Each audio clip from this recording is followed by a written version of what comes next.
Earthquakes in the early morning. Chapter 2. Thunder under the ground.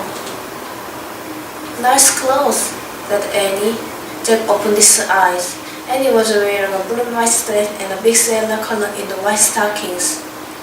Jack was wearing a brown knee-length pants, a jacket and a cap and a tie. The backpack was a common leather bag. He and Annie both wore shirt, legs, and boots. A church bell started to rain. Gong, gong, gong, gong, gong.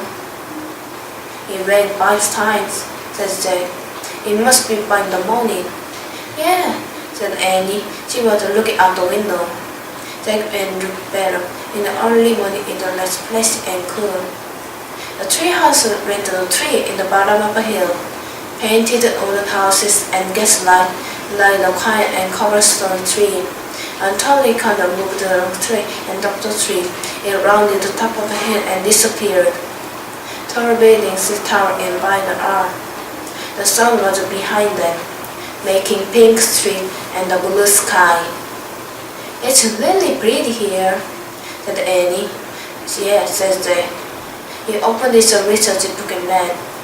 On Wednesday, April 18, 1906, San Francisco was the biggest city in the West Coast in the United States. It had a population of 500,000 people. It was also a lovely city in the country.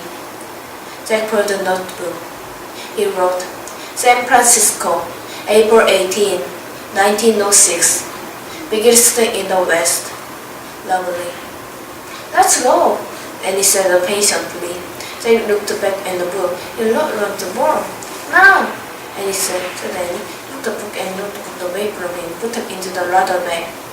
Let's not waste any more time. Annie left the tree house. Doing research in a not wasting time, Jack called after her.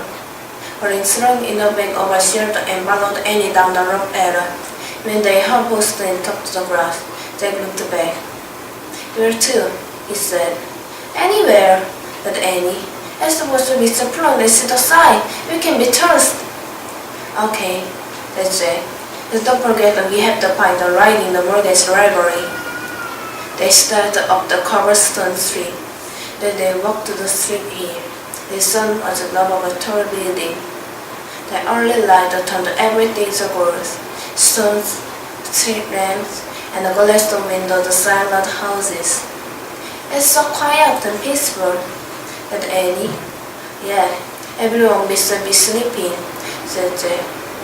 Suddenly, out of quiet, came a deep rumbling noise. Jack stopped. He grabbed Annie's arm. What's that? He said. The noise got louder. He sounded the thunder coming under the ground. The earth started shaking. Thirsty bed craned wildly. The whole street began to move. The cobblestone rolled like waves in the ocean. What's happening? Annie cried. Chimneys fell off roofs. Gaslight toppled over. Bricks crashed in the street. Get down, shouted Jack. Cover your head. Jack and Annie cried to the ground in the armed and covered head. Rolled around the rumbling, claiming, crashing, and breaking. Then the world stood still. The rumbling stopped. Jack and Annie raised their hands. The air was bare and dusk. It's over, said Jack. That must have been an earthquake, said Annie. You think so, Jack agreed. I guess I should have been doing a little more research on this place, Annie said. Yeah, probably, said Jack. Except I don't know what we can ever done. Jack slowly stood up. His legs spread roughly, and he brushed up his pen, and the deep rumbling came again, louder than before. Then the terrible shaking started. It was even harder than before. Jack was hard to the ground. The earth trembled and quaked.